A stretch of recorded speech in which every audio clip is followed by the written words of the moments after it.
Hey everybody, Nehemiah here from Havoc Gear.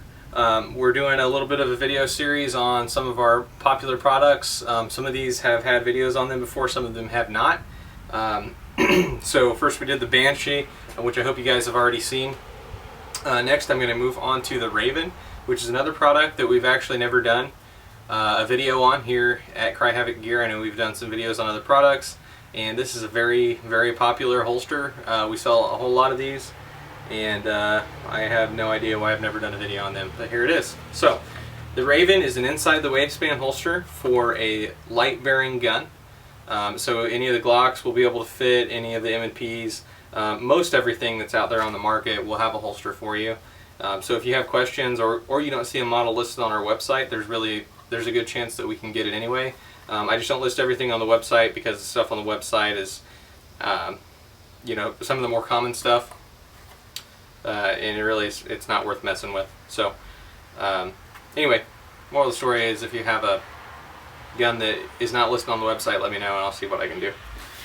This particular holster is an inside the waistband holster for a Glock 9mm and 40 caliber or 357 along with a TLR1 light. So here's my TLR1. I'm going to throw it on my Glock 17 here. Which is a great combo, by the way. I'm a big fan of the TLR1. So, easy to put on there.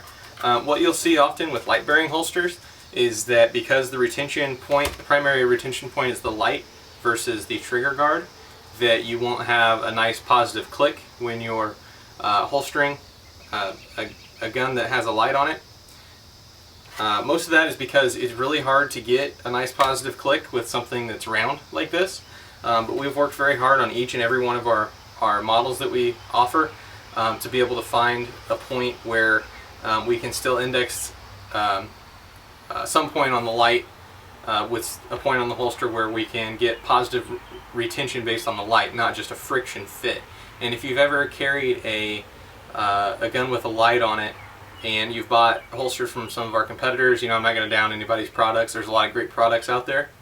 But if you've ever carried one of some of our competitors' products, you'll notice that you put the light bearing gun in the holster and it just kind of glides into position, and then it fits by friction. It's just tight. And the more you tighten it down, the more tight obviously it gets, and that's how they get their retention. What we've done, like I said, is we kind of engineered these products to be able to get a positive click every time with each of these lights. So have a nice positive click in there, and nice easy draw, and it just seats in there very easily. Each one of our products is like this for the Raven and also for the Torrent, which I'll go over in a later video. You'll see probably posted in the next couple weeks. I'll go over a light bearing Torrent as well. Anyway, like I said, inside the waistband holster, we have made a small change here actually in the last month or so, where we're using aluminum spacers instead of some of the adjustable retention spacers for some of these screws here along the bottom. So the front 3 retention screws on this particular model will actually adjust the retention, and the back 2 are to provide a more stable platform to be able to adjust retention from, if that makes sense. So essentially what happens is you have 4 corners of the holster if you look at it this way. So you have a corner here, here, here, and here.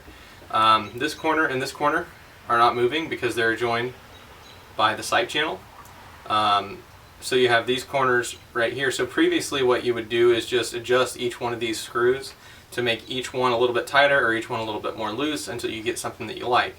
Now we've put some solid spacers right in here.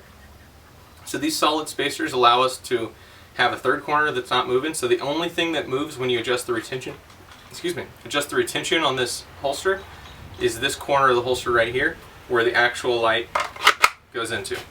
So if you want to adjust the retention, you're not adjusting a friction fit, you're not adjusting something that fits just based on how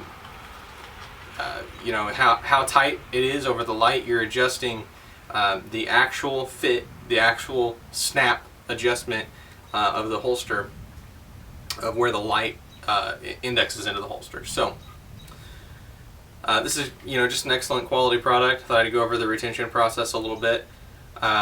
You can see in here, and I'll roll in some pictures, hopefully you can kind of see from the video too. Has excellent definition all around. I use about 1,800 pounds of pressure for these fold over taco style holsters, as you could call them. Use about 1,800 pounds of pressure to close the press that I'm using. I have upgraded to vacuum forming, as you can see behind me, for my outside the waistband holsters, but I'm still getting better results with this method than I am with vacuum forming. So I'm going to stick with this because it works great, and it provides an excellent end product to the user. Something else that you'll notice about this holster is that we can take pictures from that angle right there. You'll notice that when you see pictures of a lot of light-bearing holsters, you're going to see them from this angle, then you're going to see them from this angle, you're going to see them from that angle, maybe you'll see them from this angle. You will not see them from this angle, and the reason for that is that this light channel through here that we have to have to be able to let the light go in there. Obviously, if this was tight to the trigger guard, you wouldn't be able to get the light into the holster. This channel that we create here as holster makers a lot of the time has to be very wide, and if you look at it from the back, it is pretty wide. Hopefully you can kind of see what I'm talking about there. It's a wide channel, it's circular, and it just allows the light to go down in there. What a lot of manufacturers get wrong is that they start to cut up into kind of the body of the gun on the holster, if that makes any sense. And what that does is it allows you a place for you to be able to get your finger into the trigger guard. And so if you see pictures from the rear of a light-bearing holster, a lot of the times you'll see enough space that you can get your finger in there. We actually go ahead and cut this up into the frame. It does not compromise a firing grip, so I can get a full firing grip on this holster without adjusting it, and there it is. I have the gun in my hand and I'm ready to fire it. Of course, I have massive hands anyway, so people with smaller hands are going to have an even better experience with that. We don't compromise the firing grip, but we do cut it just enough that you can still have a lot more safety there with in relation to the trigger guard. Obviously, you want to pay a little bit more attention to the trigger guard of a light-bearing holster, just because if something elastic were to get down in there, like say a zipper pull or maybe a piece of bungee cord or something like that hanging off of a jack, if that were to get down in there while you're reholstering and you were to force it in there, of course you could have a negligent discharge. And that's not a fault of the holster, that's a fault of not paying attention when you reholster. So every time you reholster, obviously you want to pay attention to what you're doing, but it does minimize that risk of being able to reach down in there and pull the trigger with your finger. Also, we have started building in a sweat guard into each and every one of our holsters. This, although it's called a sweat guard, I think that's kind of a misnomer. I probably should have a different name because I don't think of it as a sweat guard, at least me personally. I think of it as more of a reholstering guard. So if you look at the back of the holster, it has kind of a wider apparent opening, meaning that you don't have to fiddle with the gun. Of course, this is an inside the waistband holster. You don't have to fiddle with the gun and try to maneuver it this direction to get the holster open so that then you can start to the reholstering process. What you can do is just index the top of the gun across the back of the holster. Make sure, of course, that the trigger guard is clear of your clothing and all that stuff, and just go ahead and shove it down in there. So we did start putting a sweat guard on there. Almost a full sweat shield, doesn't come quite to the back of the slide on some models, depending on the model. And I think that's an excellent feature. If you have a custom order, you don't want one of those, that's fine, we'll make it. Shoot me an email and let me know, and I'll be happy to modify your order. But on the site, when you order one of these, it comes standard with a pretty high sweat shield, and it's going to storm. So yeah, the Raven, excellent holster. One more thing that I do want to show you is the adjustable cant and ride height. That's a lot of thunder. It does have adjustable cant and ride height. Of course, these are one direction pull-it-out loops, a little bit stiff. They're designed to be stiff. They're supposed to be stiff. So, you know, I've yet to have a customer complain. At least I haven't had a customer complain in a long time about these things being so stiff. I did start actually sourcing these from a company. Some of those, you know, when I originally started buying from this company, they were pretty stiff.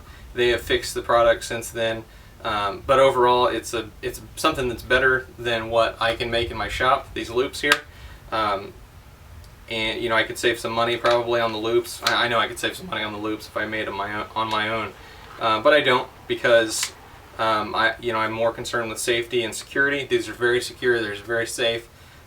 Made by a company called holsterloops.com, and they just do excellent work. So anyway, the adjustable cant and ride height feature, kind of a nice feature on these holsters. Of course, I don't have a screwdriver. Now wait a minute, I'm going to edit this together. Editing together. Okay. Alright, and then I have a screwdriver. I'm going to go ahead and just show you how easy it is to adjust the cant and ride height. Really quickly, I've come up with a system where I have 3 holes here on the front, 5 holes here on the back, and there's a little piece of blocking in here that raises it up off of the slide, so you don't ever have to worry about, you know, the slide becoming scratched by the back of these screws.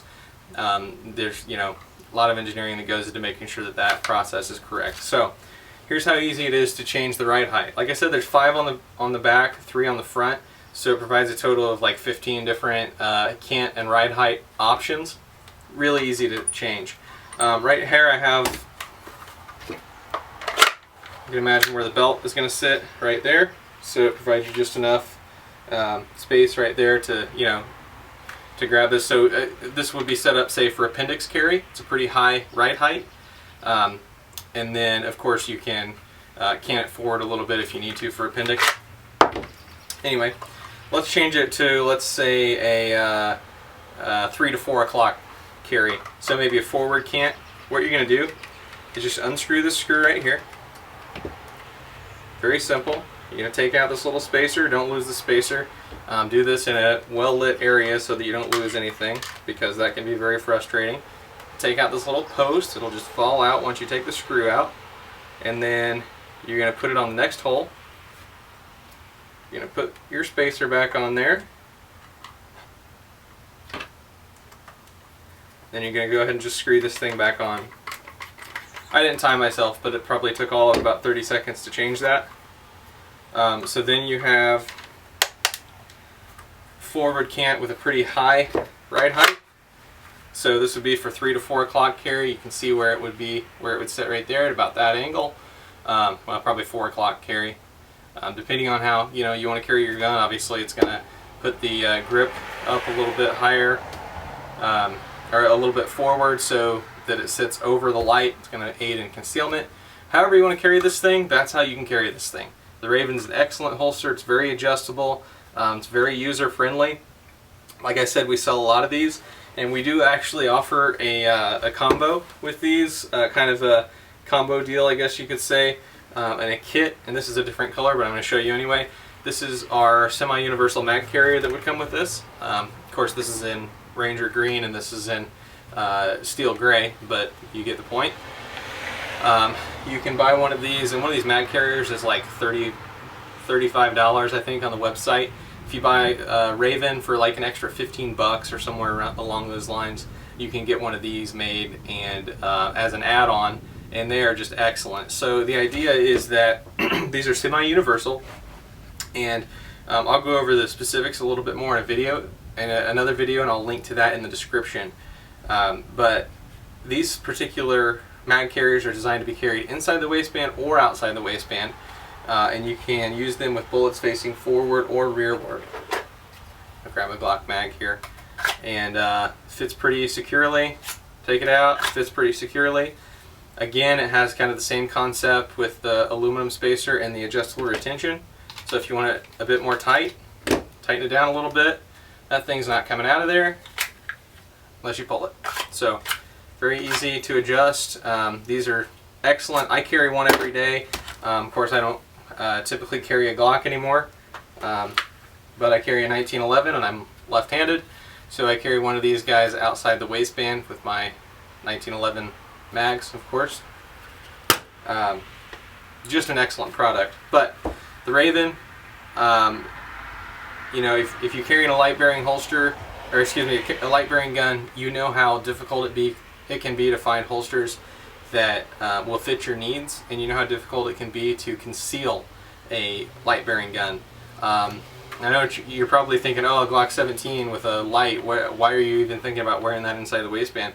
I wore a Glock 22, which is basically the same thing but in 40 caliber, with a light all of last winter, inside the waistband and outside the waistband with our light-bearing Torrent holster. And no one once said, oh man, hey, you're carrying a gun. And I'm a big guy, which makes it a little bit harder to conceal sometimes with the grip sticking out. So it's a very concealable holster, one that you really kind of just have to try to really believe how good it is. So thanks for stopping in and taking a look at some more Cry Havoc gear products. Look for our upcoming videos in the future. We're going to do some more videos on other products that we have coming out and already out, and some products that, you know, of course, that we've had for a long time that we haven't done videos on. I will link in the description to our website where you can go buy these. Occasionally we run sales, but not very often. Generally, you know, the price stands as it is because it is an excellent price, and these are right around 50 bucks for an inside the waistband holster, and I think they run 65 or 70 with a mag carrier, and that's just an insane deal. And we're going to have some more combo deals coming out here in the near future that we will announce via video as well. So thanks for stopping in. Hope you enjoy your next Cry Havoc gear purchase, and we'll see you next time.